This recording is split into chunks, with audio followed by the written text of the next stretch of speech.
Welcome back to the finishing line in association with Betterman.com. For all the latest offers and world-leading bookmakers, head over to Betterman.com. So we're going to get stuck into day 2 of the Cheltenham Festival now, and we're going to start off with the Ballymore Novice Hurdle. Tom, take us away. Thanks, Andrew. Yeah, there's two I like in this. They're two at the head of the market. Champ, he won the Challow, and I think his form is racking up quite nice from that. Brewing up a storm was going to go close to Birchdale. He was beaten by Champ in the Challow there. Champ's only entered in this as well, which was quite interesting. So this looks like where they're going.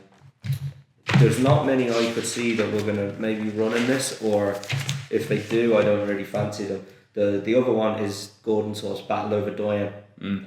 He won that grade 1 at Nace the other day very nicely. He still looks a bit green, big raw baby. Yeah. Definitely looks a chaser. Whether that might hinder him going to Cheltenham, not sure, but yeah, be between Champ and Battle Over Doyen for me. Dave?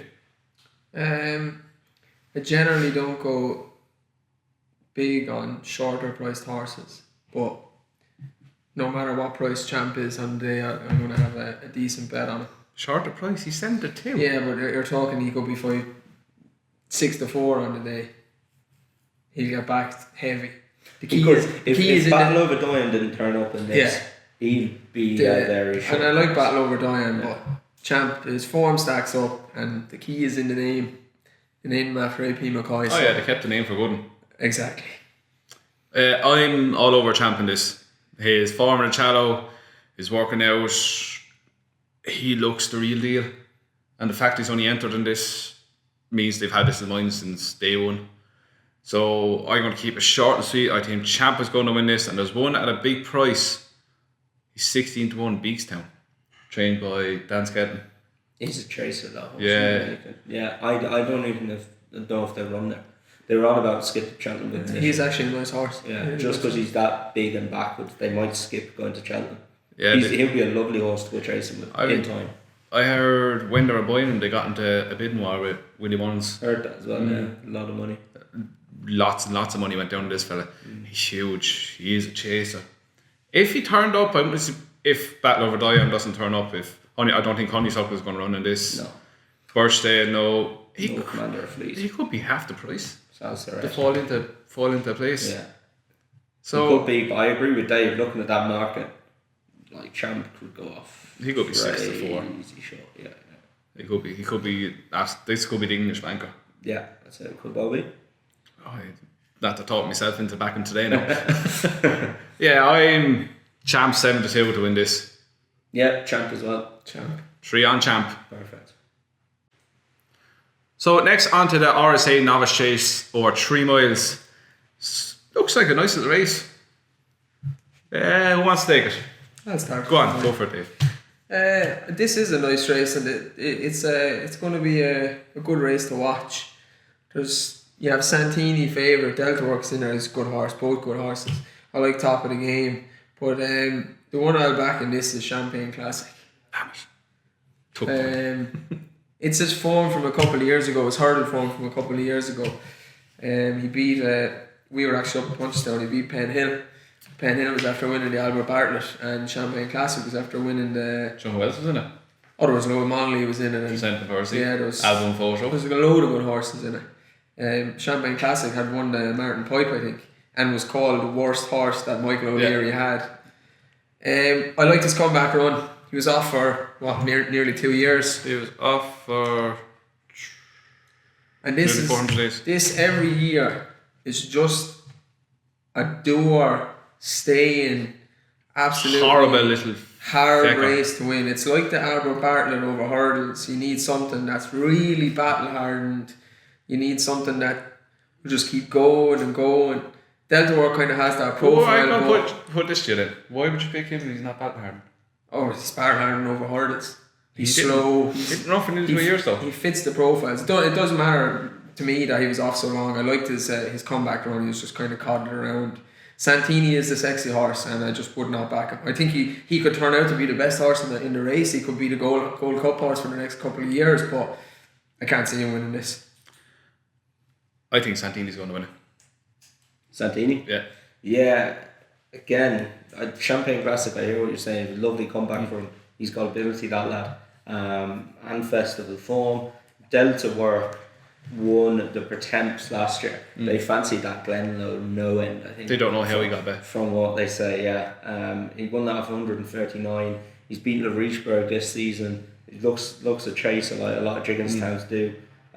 He'd be bang there. Santini behind Le Bagarois at Kempton. All he did was stay. It looked like that track didn't suit him. He was third in the Albert Bartlett.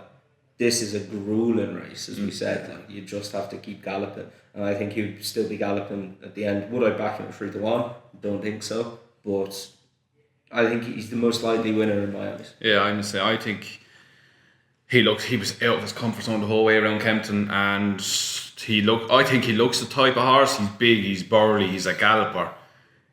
He's everything I think to win this and then challenge for a Gold Cup next year. Even the way he stayed on from the last at Kempton, he was pulling them in very, very quickly. And the hill, the more galloping track, I can see him being backed off the boards. Yeah. Not with my money, but yeah. Might be mine. Delta work doesn't really do it for me. I think top of the game, he ran well against Le Bagarois. I just think he's a bit of a fruitcake. He'll try to do something mad. Even though there was nothing wrong with his run at Kempton. If Le Bagarois ran in this, I'd back her. I love her. She fits the profile as well. She was one of my horses to follow for the year, and she has not let me down, unlike the fucking rest of them. Yeah. So I'm Santini, but if Bagarois turns up, I'll find it hard to split the two of them. Champagne Classic. Yeah, Santini. Yes, I'm the Santini. So now on to one of the spectacles of the week, and the cross-country chase. Won last year by the Grand National hero, Tiger Roll, who I gave no chance to before you start reminding me. Yes, I know. Before you start reminding me, should I say. He was one of my bets at the festival last year. Oh, I backed him in this. I had no chance from the Grand National. Grand National, fair enough. Yeah, I'm with him again in this. Yeah. I think they're going to focus on this for this season. Grand National winners don't tend to win races. No, never mind, go back and win back-to-back Grand Nationals. And if anyone's realistic about their horse's chances, it's Jigginstown. So I think this is going to have to be his target for the whole year. He's had a similar prep to last year. He's off 159. He's not going to win a Grand National off 159. No, it's too small. He's a three-time Cheltenham Festival winner. He likes the course, stays the trip. Similar rivals to last year. No one's really come out to be any different. There's Auvergnat and Josie's Orders in there again. I just think he'll win. See, I think he's certainly a Wednesday. He'll scoot around, he'll jump around, he'll win. It's easy. Certainty. Three-time festival winner. Trained for one day only. Same race. Job done. Tiger Roll for you. Tiger Roll for you. Job's a good one. Tiger Roll. Tiger Roll for cross country. So now on to the champion bumper. One of the best races of the week. Yay. I hate this race. I can't stand it. Tom. As a betting race, I see what you mean. I had a small few quid on Relegate last year. But rub it in. Just for an interest. It's not really a betting prospect, but the only one. Well, there's a couple that stick out. Some of them look. Envoy Allen looks like a chaser in the making. I don't know if he'd be suited to this. Andy DeFrays looked very good the last day up and down Royal. But the most impressive bumper horse this season by a mile for me is Blue Sari. Won in Tiestas Day at Coeur. He looks, the JP horse of Joseph O'Brien's, looks to come there and challenge, and the second Patrick even moved on him, he just took off. What I think will help this lad as well is he's come over from France, and they tend to be broken in and done a lot with as 2-year-olds and 3-year-olds over there. Yeah. So he should be a lot more forward than your regular bumper horse. He just looked exceptional. If he turned up, and it just a note as well on it that Willie Mullins hadn't had a bumper winner since the middle of November. before Blue Sari. True. So that's 2 months, which is unheard of. Yeah. And then Blue Sari bolted up. So yeah, look, I wouldn't, unless it was a price now, don't get me wrong, and he turned off, but I just think he looks well above average. 10s, 12s. Yeah. I'd want to know he was definitely running at 10s, but Yeah. you know, I think he looked a weapon of a horse. I was up there when he won that day, and he, as you said, literally Patrick went, boom. He was. Yeah. I wasn't impressed by him the other day. He's just a 3 mile chaser. Yeah, It's he's just good, a gallop. solid 3 mile chaser. Yeah. He'd be a lovely horse. Dave. Andy. Annie? I echo Thomas' thoughts. I like that Andy Dufresne today he won. I think it could have been down Royal. Last week. Blue Sari is the most impressive bumper performance of the whole year, but this is an absolute lunatic race. This is the race where every Tom, Dick and Harry and owl fella in the bookies will tell you this thing's going to win, that thing's going to win. True. And the woman from next door walk into the bookies and pick a colour or pick a number and she'll win a 33-1, so it's just a mad race. Keep talking for a second. There's one, the horse that was second yesterday in the bumper at Leopardstown caught my eye. Was it no, that didn't hang on, did it? Santa Rosa looks good. Big, Bad and Beautiful. Big, Bad and Beautiful. Gordon Elliott's. He was. If he comes on again from that, I think he could have a very good chance. He was running down. Jamie Codd was working at him for a good mile, and he hit the straight. He flew through horses. He was beating 3.5 lengths, give or take. If I was to have a bet, I'd have a sneaky bet on him each way. I can't see him in the betting, so I don't know what price he is. I'd say he gets. What? Is he in the betting? Big, Bad and Beautiful. I didn't like that race yesterday. I don't think the form of that's too good. Yeah, I backed him the winner, but No, I bet he's not there. he took me eye, and I've no real interest in bumpers, to be honest. Moving on. It's Cheltenham, of course, I'm going to have a bet. So, if all came to all, Big, Bad and Beautiful each way. Dave? Blue Sari? Blue Sari, if I had to pick one, but something will win this at like 40-1. Yeah. Blue Sari? Yeah, Blue Sari. Yeah. So, on to the main race of day 2 and the champion chase, where we see the absolute aeroplane that is Altior. That was quick. Next. Yeah, there's not much point in tipping anything up against him. No. This is going to be a really small field. Altior is going to go off a very short price and will win. Min is going to go for the Rhino. Yeah. Tell me Min is going to go for the Rhino. Are they going to let Footpad chase him around? Probably. After that, take your pick as to what you want to back in this race. But short and sweet, Altior does it for me. Yeah. Altior as well. It's just I don't know if he's a back of a price for people. For some people, he will be. Other people, he won't. He's accumulator material. He'll definitely win. Like there's no doubt about it. Yeah, on the day I'd probably have a bet in the without market, and if So Royale turns up, I could back him at 4-1. I think Footpad's lost the plot, so I'd back So Royale. What's that without? Betting without is 4-1.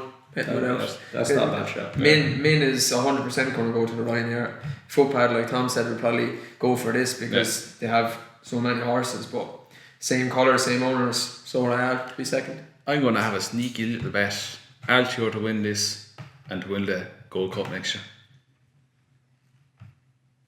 I'm telling you, if he wins this, what the hell is not the point? Again, have you? He is. I tell you now for a fact he will win the Gold Cup. Why wouldn't you? Go up in this every year. Because the owners don't have balls to do it. I'd just run with this. I'd run the Gold Cup. Go and take my champion chase every year for the next 2 years at least, that's it. Oh, why not? You've won the champion chase twice. You've won the Arcos, one Supreme Knobs Hurdle. Ooh, Gold Cup. Why is it always about the Gold Cup? We had this as size in Europe. No, it's not about that. He looks like size in Europe never looked like he get 3 miles. This fella looks like he'll get 3 miles easily. Size in Europe is just a speed horse. This thing is an absolute. He's about 20 gears, and I think we've only seen about 4 of them. Yeah, I don't know. Why change it if it's not broken? It's fun. Why not? I see what you mean, but if it was mine, I'd be turning up on Wednesday at Cheltenham every year until he couldn't. If it was mine, I'd win this again. Yeah, back-to-back champion chases. Why not? Why not? Quarter Star was the only one that nearly done it. It's a good bet kind of thing to do. Like The same questions happened about Quarter Star. good bet thing to do. But like, if I owned him, I would win the Champion Chase this year and step him up and trip next year.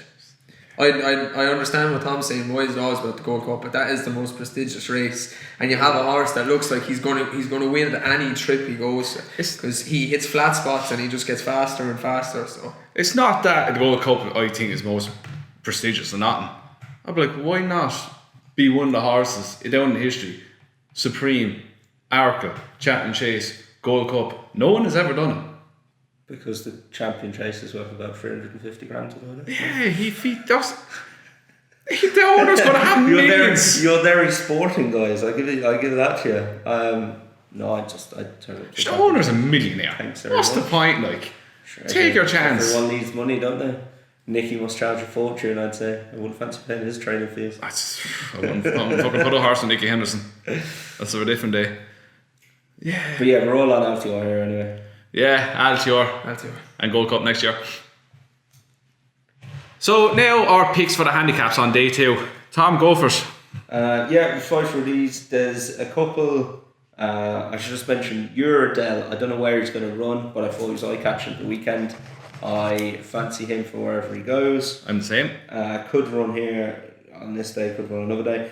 For the Fred Winter, just one that looks a classic Paul Nicholls horse that is going to be an absolute plot job in the Fred Winter. Hasn't run in England yet. Pic D'Orhy. That's obviously not how you pronounce it, but anyway, he was second in a grade 3, a grade 2 and a grade 1 in France. If this thing gets a handicap mark that's anywhere near 140, it will bolt up. I never seen him. I kind of like him. I've won for the Fred Winter, Gordon Elliott's Coeur Sublime. He's won grade 2. Well, he was going to win the grade 2 when he fell.